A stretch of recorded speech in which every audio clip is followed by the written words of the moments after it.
Disse aqui, foi o maior vexame da história do Brasil em eliminatórias e é muito triste.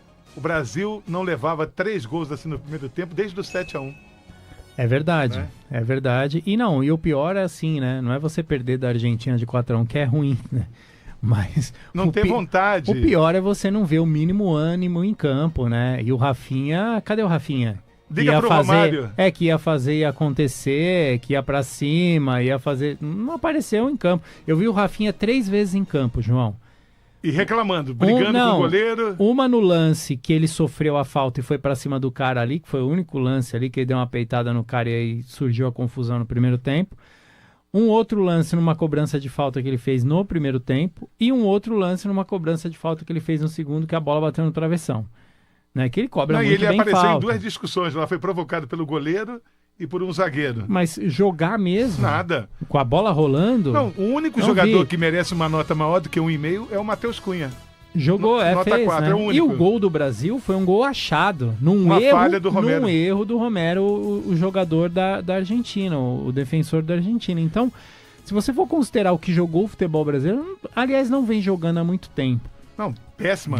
Olha, a sorte do Brasil é que mudou o regulamento, aumentou o número de seleções na Copa, agora são 48.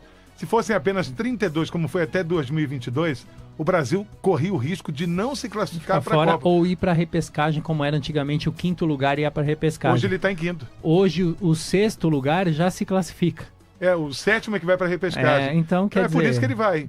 Mas vai se não colocar um técnico estrangeiro, a começar pelo problema que é a CBF. Você sabe que a CBF é um antro de corrupção, né? O futebol movimenta milhões e milhões, né, de dólares, e aí a gente sabe como é que funciona a coisa lá. Então, a seleção foi meio que esquecida. O presidente da CBF estava mais preocupado com a reeleição do que com a seleção.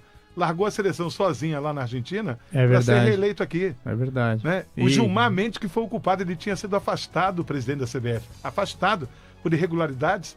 Aí o Gilmar Mendes concedeu uma liminar para que ele voltasse ao cargo. E todos os estados, as federações, apoiaram a reeleição dele. Porque é um efeito cascata. Se eu estou me dando bem no topo, quem está abaixo de mim vai se dar bem também.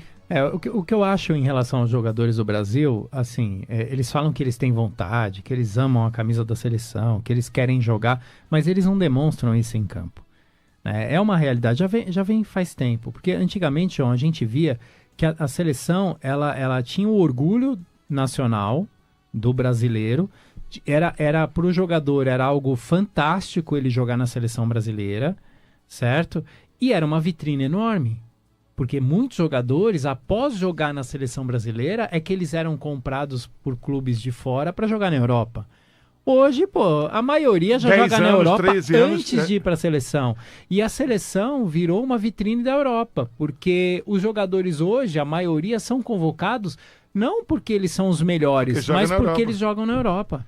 Então, o Estevão não pode ficar no banco para essa seleção.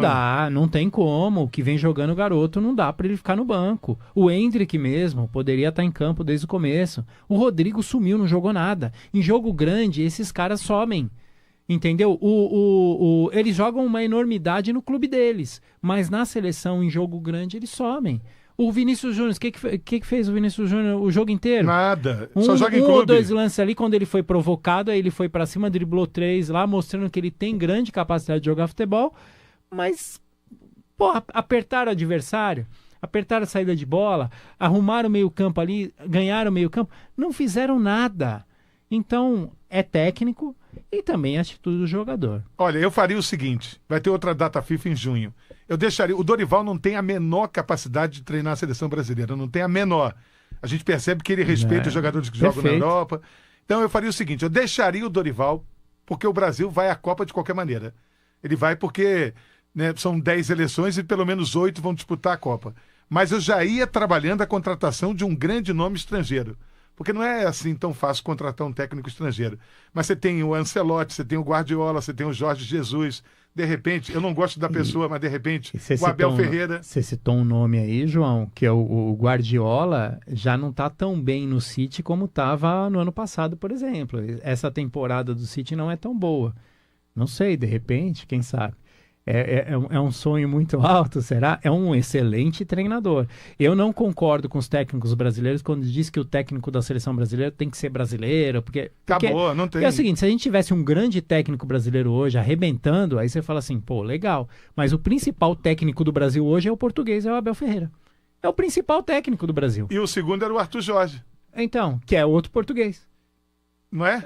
Então não é. Cadê os técnicos brasileiros? Então tudo isso tem que ser avaliado realmente, tem que ser mudado, porque é impossível uma seleção com tanta tradição dessa jogar a bolinha que vem jogando. E tem o Vojvoda também, né? Então, Brasil, nós estamos aqui envergonhados. Você, mais uma vez, seleção brasileira, essa seleção de agora, com Edinaldo na presidência, com o Rodrigo Caetano na gerência de futebol, com o Dorival, com esses jogadores. O futebol brasileiro, eu sou do tempo que o futebol era a grande paixão desse país. Tudo parava. Se a seleção entrasse em campo, tudo parava por causa da seleção. Qualquer pessoa, mesmo que não gostasse de futebol, sabia o nome dos 11 jogadores. Hoje, se a gente abrir aqui 100 mil reais para quem escalar a seleção, vai acumular o prêmio. Não é? Se bobear, acumula. Copa do Mundo, as ruas pintadas, bandeirinhas, tal. Era uma farra, uma festa maravilhosa. Hoje não tem mais. Que pena, que pena.